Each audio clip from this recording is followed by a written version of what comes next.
I was sponsored by Factor 75 this month. You can go to go.factor75.com and use my code at checkout, or use the link in my chat for 60% off your first box. It is a delivery of pre-prepared, high-quality, fresh food. It's delivered to you cold. All you have to do is heat and eat.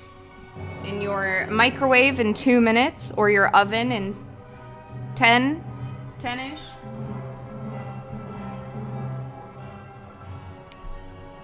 And my code at checkout is Factor SE8718. Or you can just use the link in the chat, !Factor.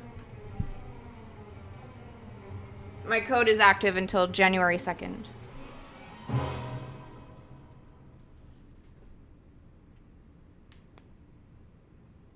And now that I've eaten my first box of 6 meals, although you can order 4 to 18, I've really enjoyed it.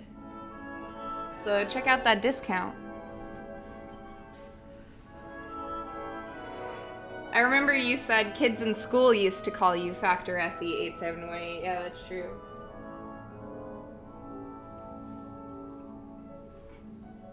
Excuse me, hold on.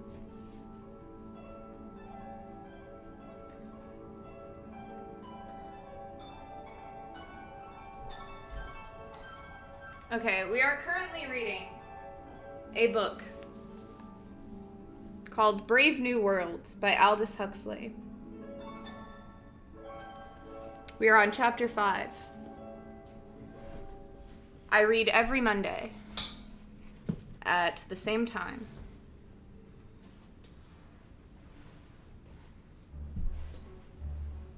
I'm glad you stopped by too, Sativa. Sativalicious.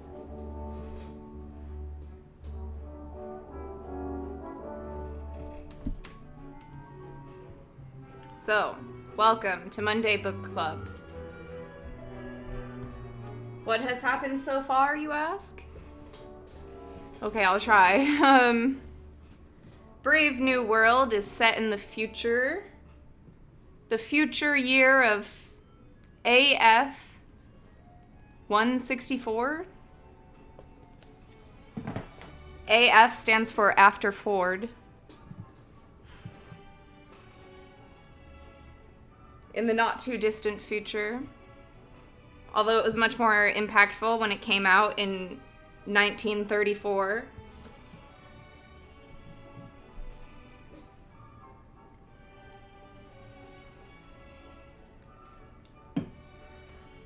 We are in London.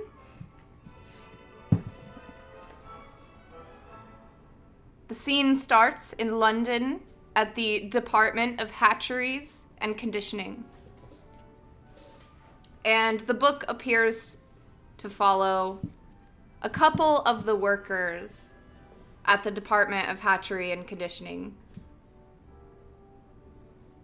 So in the first chapter, we learned how babies are made in a factory by the quintillions. Made and tortured. They're not tortured, Elrock. They're conditioned. Same as anybody. Okay, yeah. Babies are made in a factory. Hatched. They, are produced in batches. These batches are called Bakhanovsky groups, named after the Bakhanovskification process. What is the Bakhanovskification process, you ask? That would be dousing a single embryo with radiation at a specified amount. A specified dose of radiation will then cause the egg to mutate and split in two. They call this budding, like how a plant buds. They do a Bakhanovskification, budding the egg by dosing it with radiation so that it splits in two, and then it duplicates again and again, and eventually a single egg or embryo or whatever, a single, can replicate itself up to 190 times safely, thus giving birth,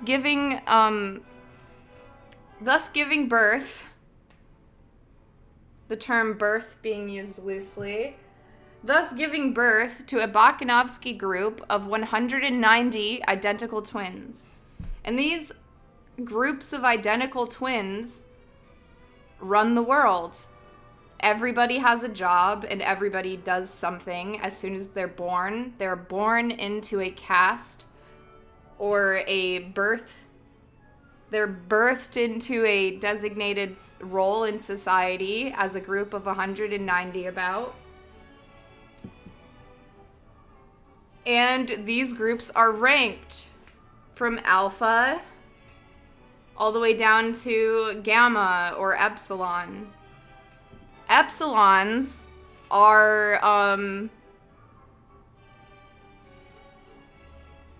I don't know which one's the lowest. I don't know what the lowest caste is. I'd like to be able to use the lowest and the highest so that I can compare. Epsilon is the lowest, I think. Yeah.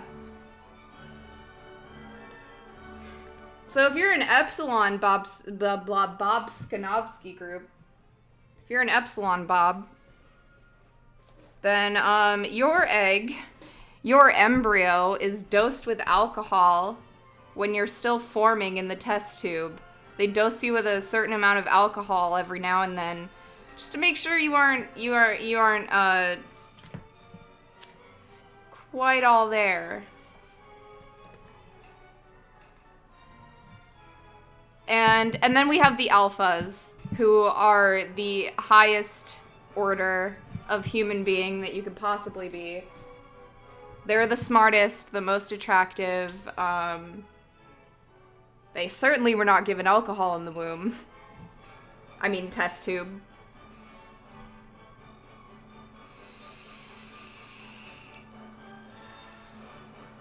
And they do all the important jobs, like running the Department of Hatcheries. And conditioning. And that's what this brings us to conditioning, which is after you are born from the test tube, you become a baby, and then you become a toddler, and then you become a kid, and then you become an adult. And during that entire time, you are conditioned. Conditioning is kind of a lot to explain, but I'm sure you all have an idea. And you are conditioned from the moment you are born out of a test tube to love your position in life. So if you're an epsilon, scraping shit off the walls as an epsilon, you love your job. You would not want to be an alpha. You don't want to be an alpha. Alphas are so smart and they have so many responsibilities. They have all this responsibility and pressure on them. You wouldn't even want to be an alpha. You love being an epsilon. And that's what conditioning is there to ensure. Conditioning an epsilon might be something like taking a bunch of babies in a Bakhanovsky group and showing them roses and books. One of the conditioning processes we were shown in the first chapters was they took a group of babies who are all identical twins, and they put roses and children's books on the other side of the room, like colorful flowers and pictures and like little baby books that are like everybody poops,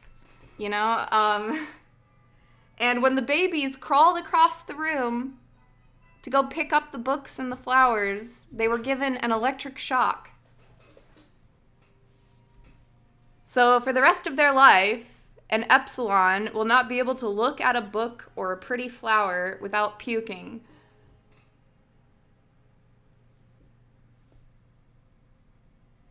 Yeah, it was baby bait.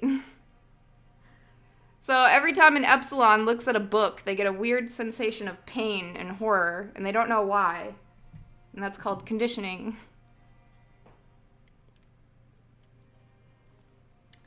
And no Epsilon will ever waste time reading a book or smelling the flowers.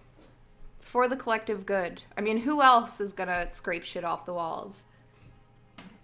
It ain't gonna be an alpha.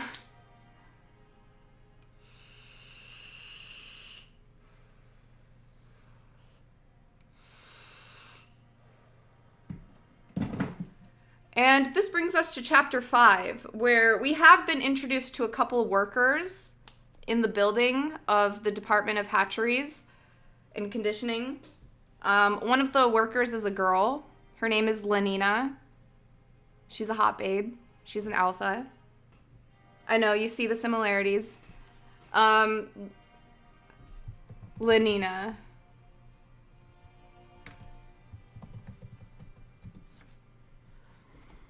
And she is interested in dating.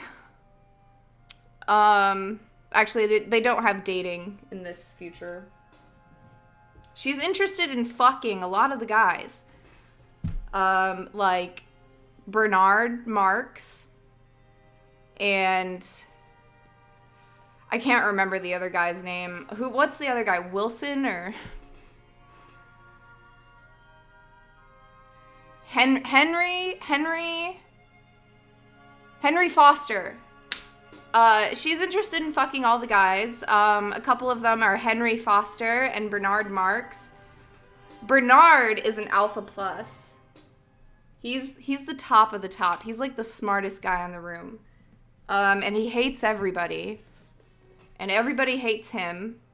But he likes Lenina. He likes Lenina a lot. And he hates Henry Foster. And he hates everybody. And he hates their entire way of looking at women. He thinks that everybody sees Lenina as a piece of meat. And she's so much more than that. And Bernard's a short, angry alpha. And everybody thinks that he had alcohol slipped into his embryo before he became an alpha plus on accident.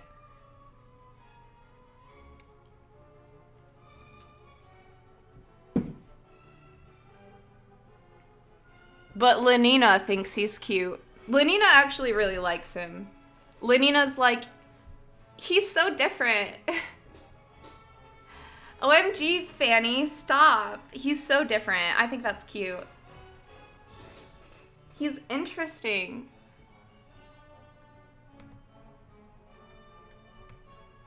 And Bernard has asked Lenina on a date.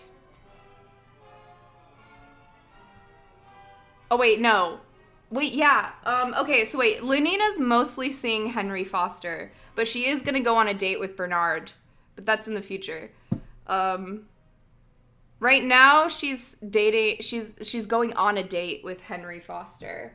And Bernard is, like, typical. But Bernard and Lenina are going to go on a date, and currently Lenina and Henry are on a date, and that is now we're reading chapter 5.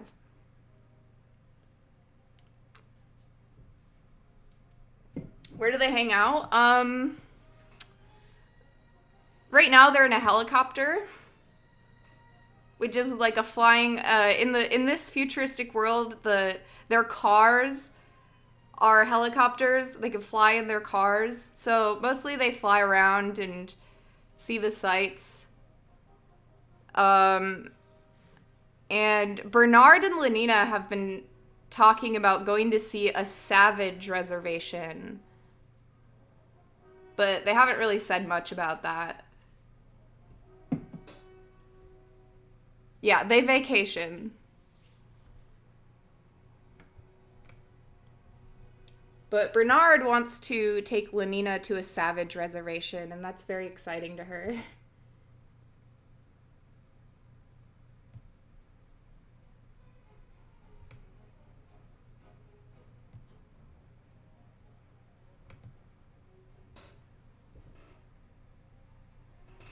Work, drugs, sex, repeat. Actually, I have to pee, and then I will start reading chapter 5. Sorry, guys. Hello, Cassio. Hello, everybody, and thank you for your patience, and thank you for watching the stream. I'll be right back.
Helmholtz. Dude, Helmholtz was so cool.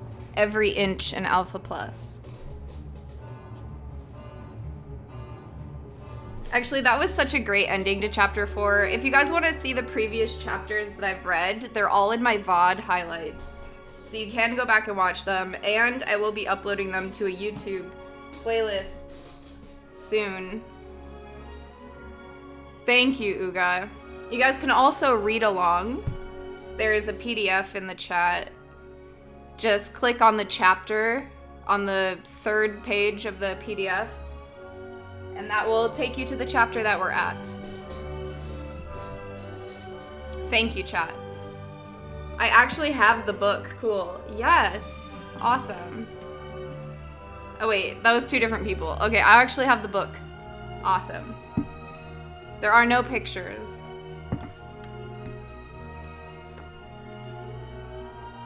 Chapter 5, Part 1. How old is the book? It was written in 1932. So, it's 10 years away from being 100 years old. 10 years away from being 100. Happy 90th anniversary, by the way, to Brave New World. That's crazy. Never do the math, guys. Never do it.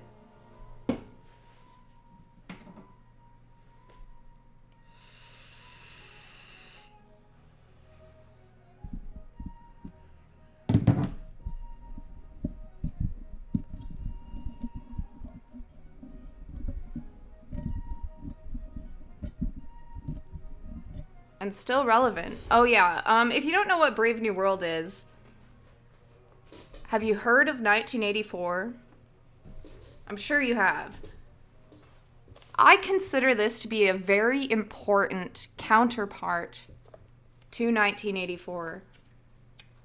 I often describe them as 2 sides of a coin. 1984 is the back, and Brave New World is the front of the same coin. So if you haven't read one or either, you should read them both.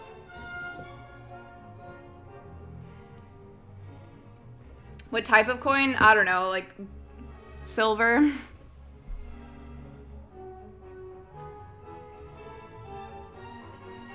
One of those chocolate coins you can unwrap and eat. I've always wanted to read this book. I think I got to chapter 3 or 4. Well, something funny I've observed about this book in 1984. Something funny I've observed is that people either like one or the other. some people, they try to read both, and they read 1984 in like 2 days.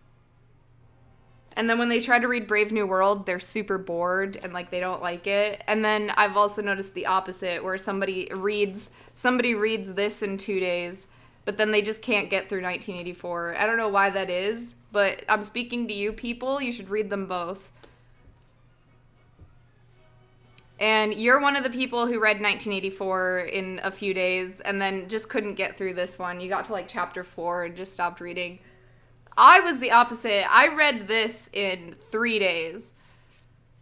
And it took me like 6 years to read 1984.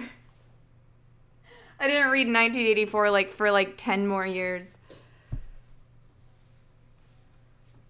Brave New World is almost too overrated. Yeah, I was like, what are you talking about? Underrated. 1984 is way overrated. But actually it's not. And speaking of, can anybody say that any book is overrated? Like maybe Harry Potter or something. You know, like, but when we're talking about real literature, can anybody say that anything's overrated? Like, think about how many people don't read. And then you just have like a couple nerds in the corner going, oh, it's so overrated. Like, dude, nobody has read this. It can't be rated.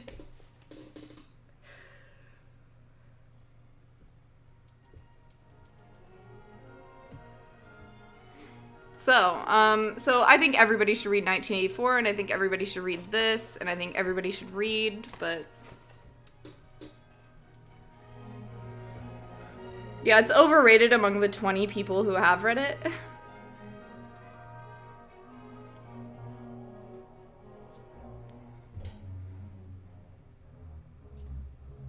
But that's why I like reading on stream, because I realize not a lot of people have the patience or the attention span or the time to read by themselves. So I guess if I have an audience, I'd love to read to you guys. It's nothing, not a big deal.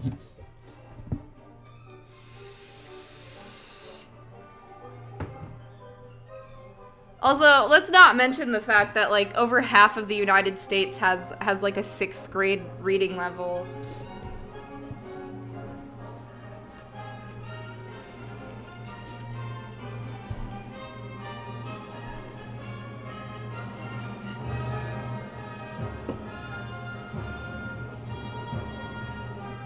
All right, I hope that was a good summary introduction. I like your sensual feminine voice. Thank you.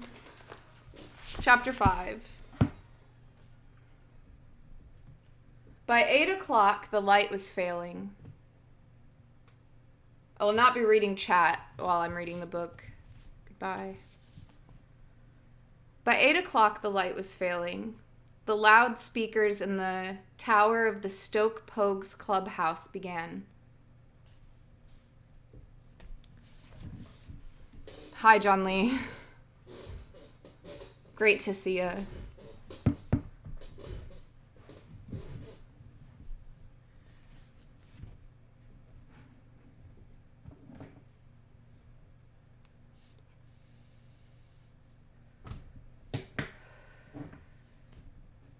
By 8 o'clock, the light was failing. The loudspeakers in the tower of the Stoke Pogues clubhouse began, in a more than human tenor, to announce the closing of the courses. Oh, they play golf. They like to play, I don't know what kind of golf it is, but they play golf. They play future golf. Futuristic golf.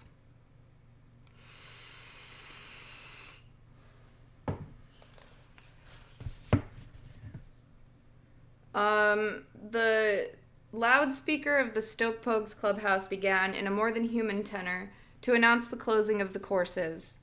Lenina and Henry abandoned their game and walked back towards the club.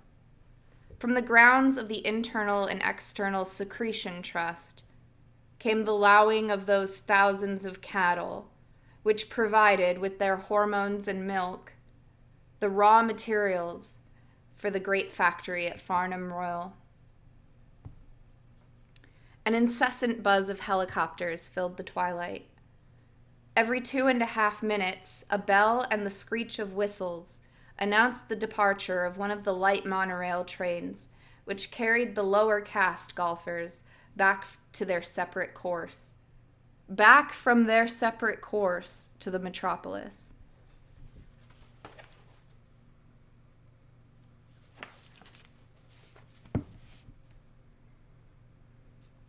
Lenina and Henry climbed into their machine and started off. At 800 feet, Henry slowed down the helicopter screws, and they hung for a minute or two posed above the fading landscape. The forest of Burnham Beaches stretched like a great pool of darkness towards the bright shore of the western sky. Crimson at the horizon, the last of the sunset faded, through orange, upwards into yellow and pale watery green. Northwards, beyond and above the trees, the internal and external secretions factory glared with a fierce electric brilliance from every window of its 20 stories. Beneath them lay the buildings of the golf club. The huge lower caste barracks, and on the other side of a dividing wall, the smaller houses, reserved for the Alpha and Beta members. The approaches to the monorail station were black with the ant-like pullulation of lower class activity. The approaches to the monorail station were black with the ant-like pullulation of lower caste activity. Following its southeasterly course across the dark plain, their eyes were drawn to the majestic buildings of the Slough Crematorium. For the safety of night-flying planes, its 4 tall chimneys were floodlighted and tipped with crimson danger signals. It was a landmark. Slow? I don't know. There's no way to say it that is, like, understandable.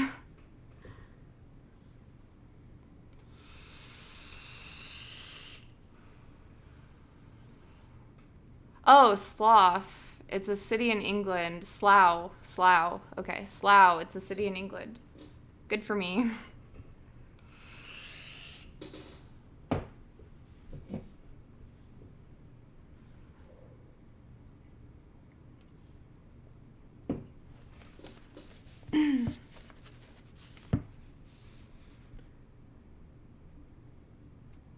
Following its southeasterly course, their eyes were drawn to the Slough Crematorium.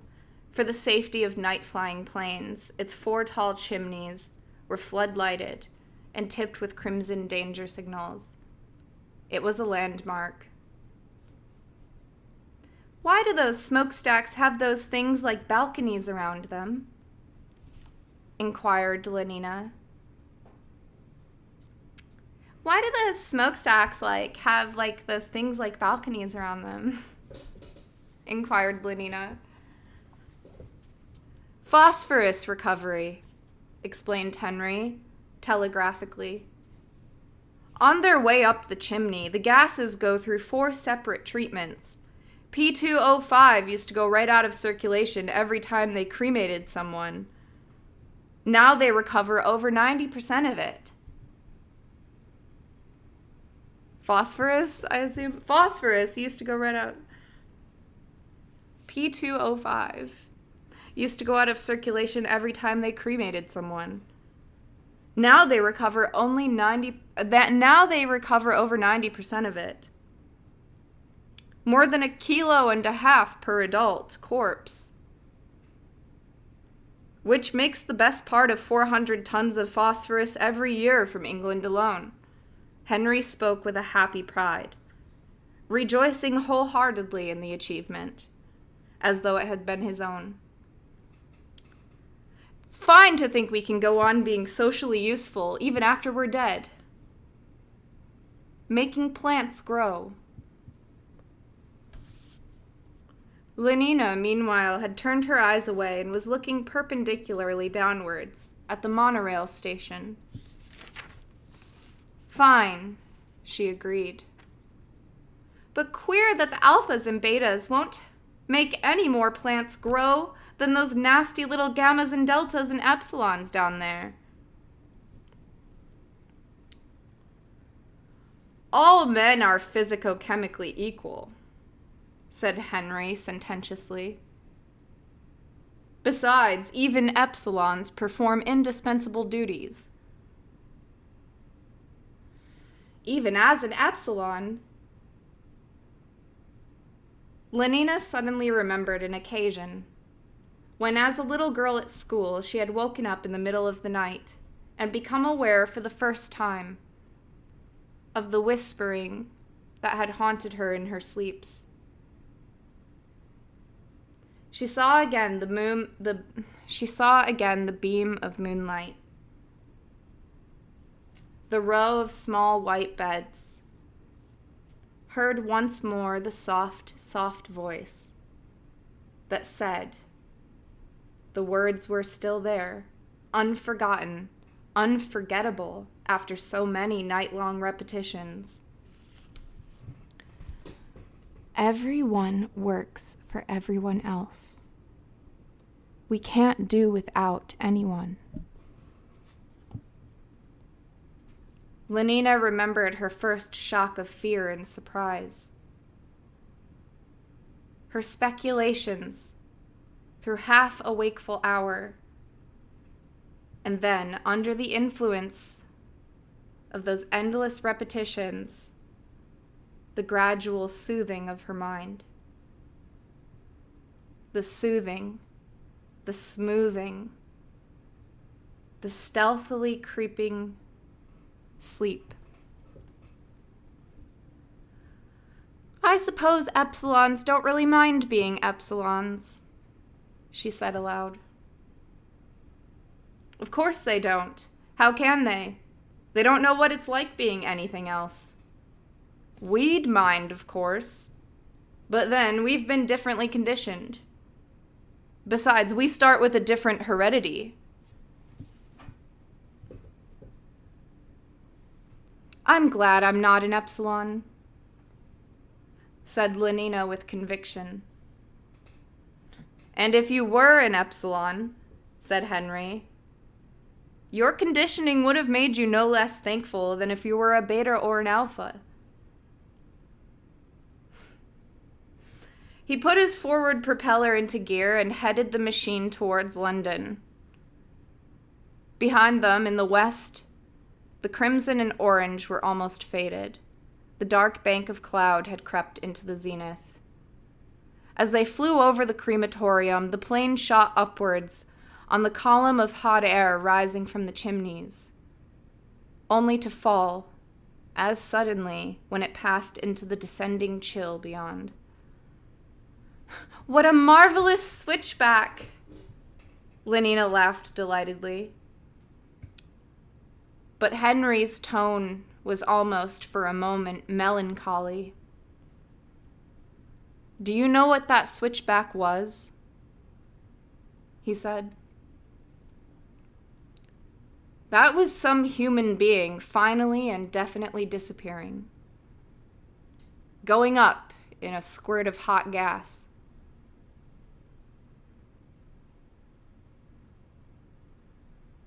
It would be curious to know who it was. A man or a woman, an alpha or an epsilon. He sighed. Then, in a resolutely cheerful voice, anyhow, he concluded, there's one thing we can be certain of. Whoever he may have been, he was happy when he was alive. Everybody's happy now. Yes, everybody's happy now, echoed Lenina. They had heard the words repeated 150 times every night for 12 years. Everybody's happy now.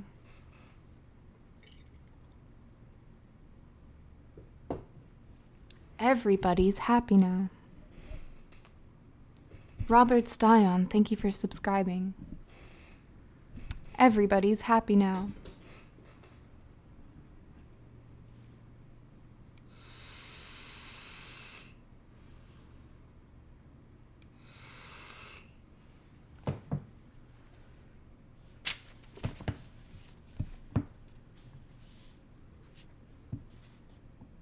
Landing on the roof of Henry's 40-story apartment house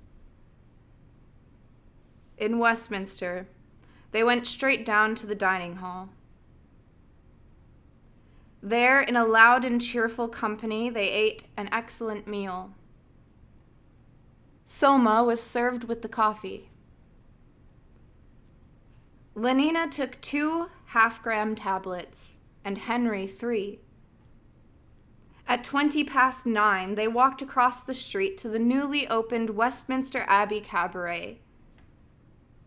It was a night almost without clouds, moonless and starry.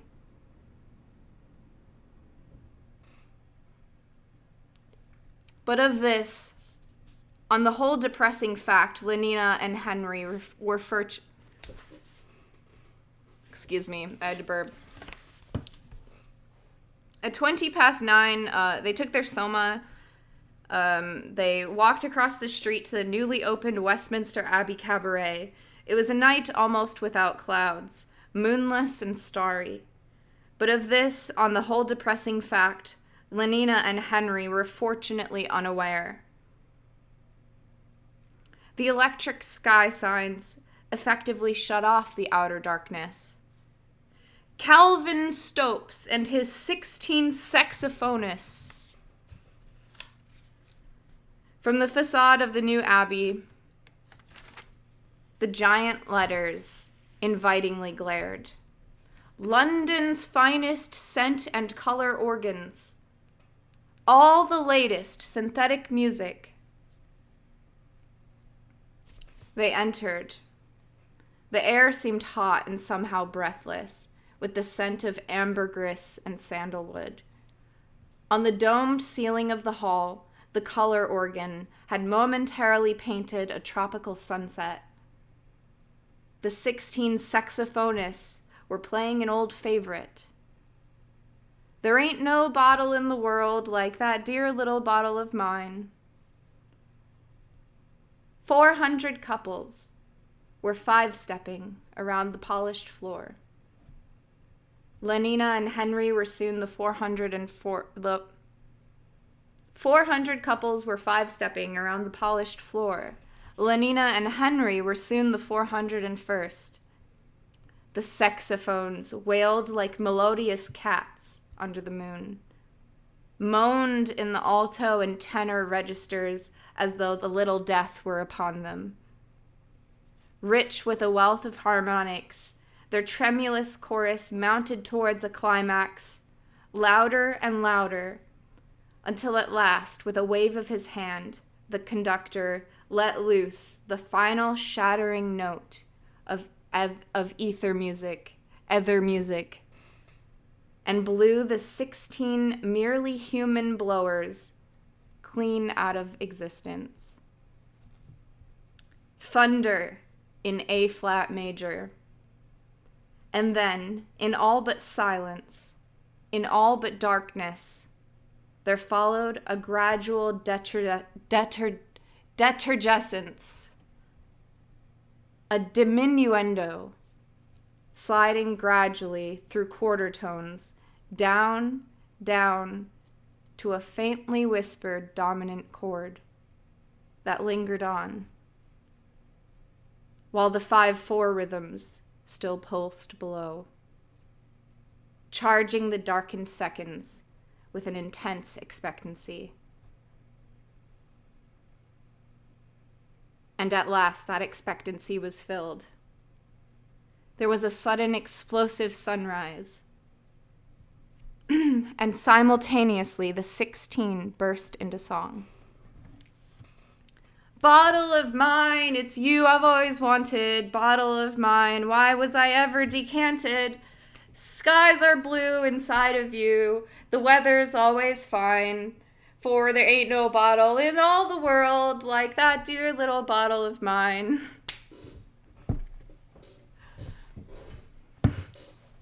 Five-stepping with the other 400 round and round Westminster Abbey, Lenina and Henry were yet dancing in another world. The warm, the richly colored, the infinitely friendly world of Soma Holiday. How kind, how good-looking, how delightfully amusing everyone was. Bottle of mine, it's you I've always wanted. But Lenina and Henry had what they wanted. They were inside, here and now. Here and now, boys. Here and now, safely inside with the fine weather, the perennially blue sky. And when exhausted, the 16 had laid by their saxophones, and the synthetic music apparatus was producing the very latest in slow Malthusian blues. They might have been twin embryos, gently rocking together on the waves of a bottled ocean of blood surrogate. He wrote this before he wrote this before Island, actually.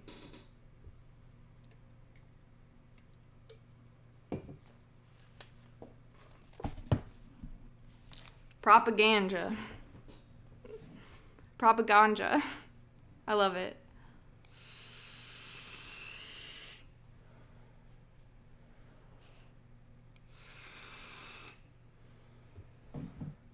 I made the reference. I made the reference. Thank you. Okay, on a bottled ocean of blood surrogate. Sounds nice. Good night, dear friends. Good night, dear friends. The loudspeakers veiled their command in a genial and musical politeness. Good night, dear friends. Obediently, with all the others, Lenina and Henry left the building. The depressing stars had traveled some way across the heavens. But though the separating screen of the sky signs had now to a great extent dissolved, the two young people still retained their happy ignorance of the night.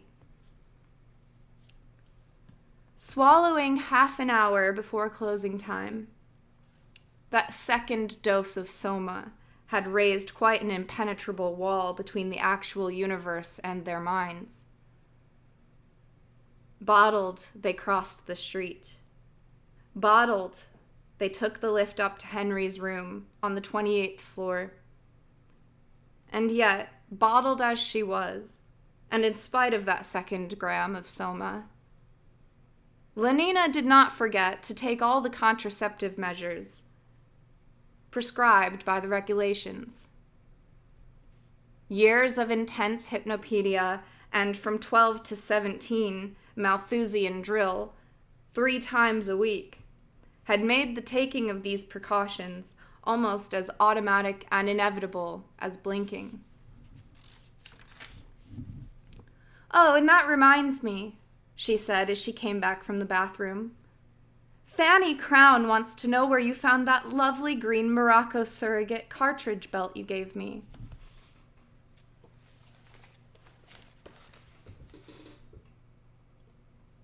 Part 2.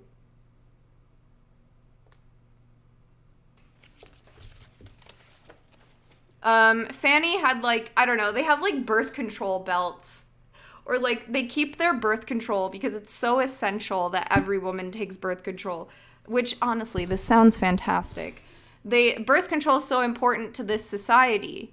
Maybe that's how I should phrase it. Birth control is so important to this society that women literally have Batman utility belts or sashes or like, you know, like a purse, but it's like a belt, so it's always attached to you.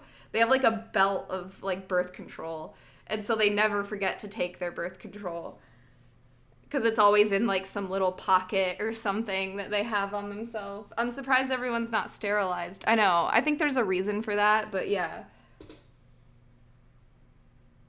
But yeah, you would think everyone would just be sterilized, but apparently they're not, but there is a reason for that as well. So Lenina